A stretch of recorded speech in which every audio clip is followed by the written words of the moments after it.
সুপ্রিয় শ্রোতা বন্ধুরা, আমি আজকে আপনাদের পছন্দের মজার গল্প নিয়ে চলে এসেছি। আজকের গল্প চিনে পটকা, কলমে সুকুমার রায়। শুনতে থাকুন। আমাদের রামপদ তাহার জন্মদিনে এক হাড়ি মিহিদানা লইয়া স্কুলে আসিল। টিফিনের ছুটি হওয়া মাত্র আমরা সকলেই মহা উৎসাহে সেগুলি ভাগ করিয়া খাইলাম। খাইল না কেবল দাশু।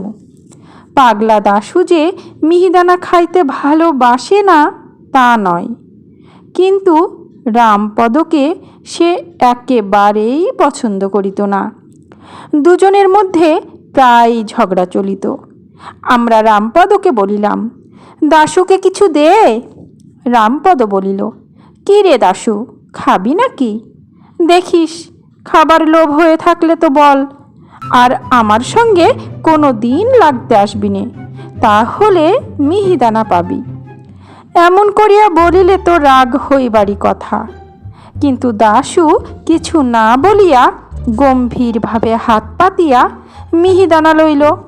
তারপর দারোয়ানের ছাগলটাকে ডাকিয়া সকলের সামনে তাহাকে সেই মিহিদানা খাওয়াইল।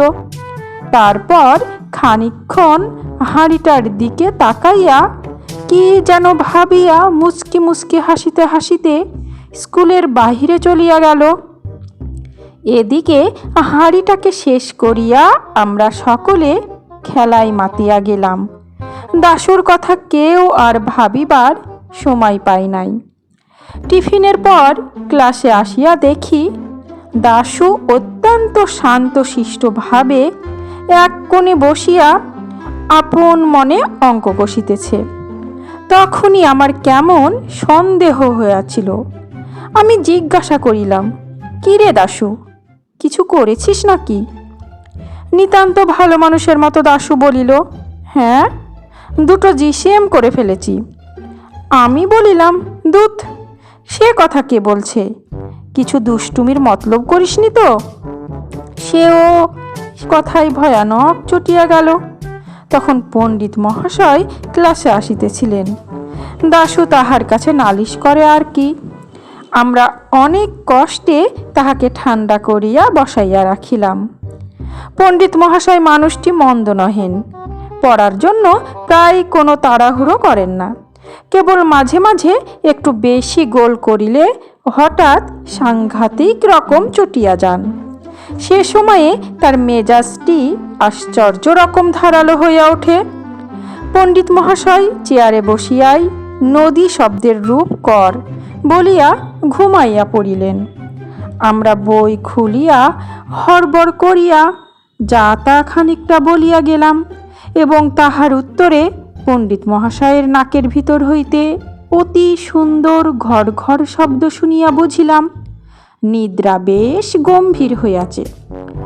কাজেই আমরাও স্লেট লইয়া কাটকুট আর 10-25 খেলা শুরু করিলাম। কেবল মাঝে মাঝে যখন ঘড়ঘড়ানি কমিয়া আসিত, তখন সবাই মিলিয়া সুর করিয়া নদী নদ্য ইত্যাদি আওড়াইতাম। দেখিতাম তাহাতে ঘুম পাড়ানি গানের মতো আশ্চর্য ফল পাওয়া যায়। সকলেই খেলায় মত্ত।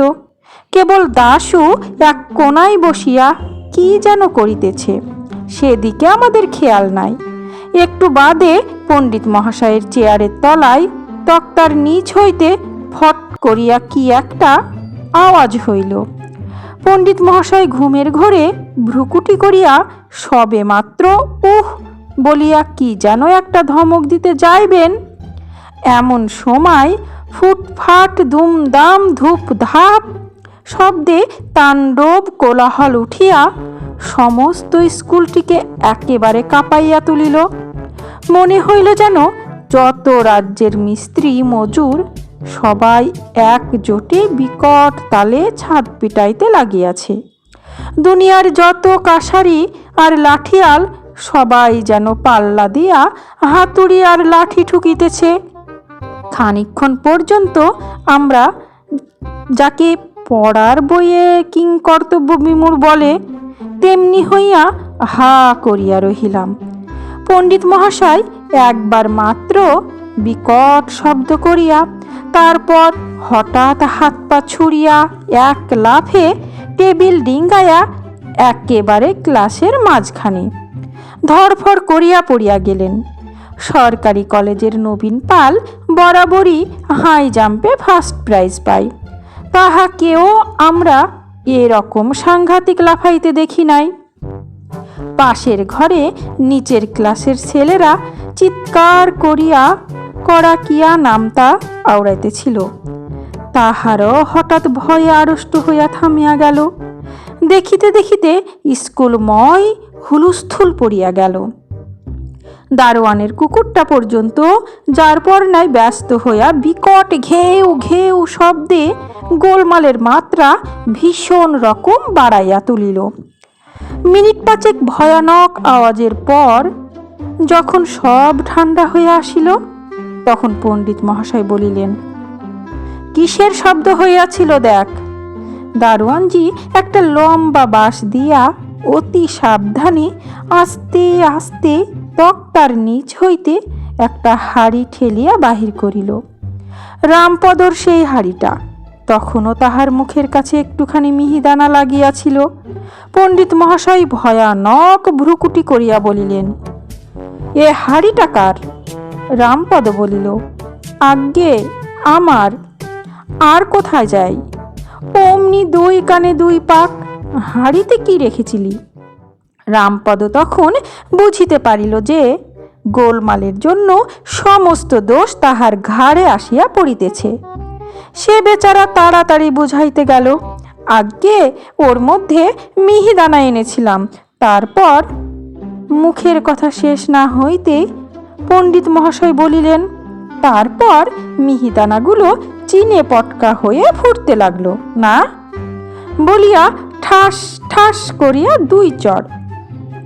অন্যান্য মাস্টারেরাও ক্লাসে আসিয়া জড়ো হইয়াছিলেন। তাহারাও এক বাক্যে হা হা করিয়া রুখিয়া দাঁড়াইলেন। আমরা দেখিলাম বেগতিক, বিনা দোষে রামপদ বেচারা মার খাই বুঝি। এমন সময় দাশু আমার স্লেটখানা লইয়া পণ্ডিত মহাশয়কে দেখাইয়া বলিল, এই দেখুন, আপনি যখন ঘুমোচ্ছিলেন তখন ওরা স্লেট নিয়ে খেলা করছিল। এই দেখুন কাঠকুটের ঘর কাটা, স্লেটের ওপর আমার নাম লেখা। পণ্ডিত মশাই আমার উপর প্রচণ্ড এক চড় তুলিয়া হঠাৎ কেমন থতমত খাইয়া গেলেন।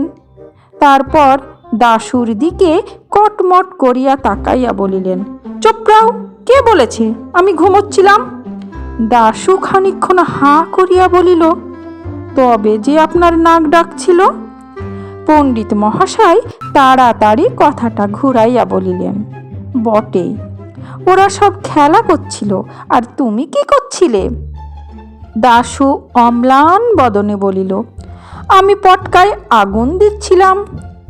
শুনিয়াই সকলের চক্ষু স্থির। ছোকরা বলে কি? প্রায় আধ মিনিট খানেক কাহারও মুখে আর কথা নাই। তারপর পণ্ডিত মহাশয় হঠাৎ একেবারে হুঙ্কার দিয়া বলিলেন, কেন পটকায় আগুন দিচ্ছিলে? দাশু ভয় পাইবার ছেলেই নয়। সে রামপদকে দেখাইয়া বলিল, ও কেন আমায় মিহিদানা দিতে চাচ্ছিল না? এরূপ অদ্ভুত যুক্তি শুনিয়া রামপদ বলিল, আমার মিহিদানা, আমি যা ইচ্ছা তাই করব। দাশু তৎক্ষণাৎ বলিয়া উঠিল, তাহলে আমার পটকা, আমিও যা ইচ্ছা তাই করব। এরূপ পাগলের সঙ্গে আর তর্ক করা চলে না। কাজেই মাস্টারের সকলেই কিছু কিছু ধমক ধমক করিয়া যে যার ক্লাসে চলিয়া গেলেন। সে পাগলা বলিয়া তাহার কোনো শাস্তি হইল না। ছুটির পর আমরা সবাই মিলিয়া কত চেষ্টা করিয়াও তাহার দোষ বুঝাইতে পারিলাম না।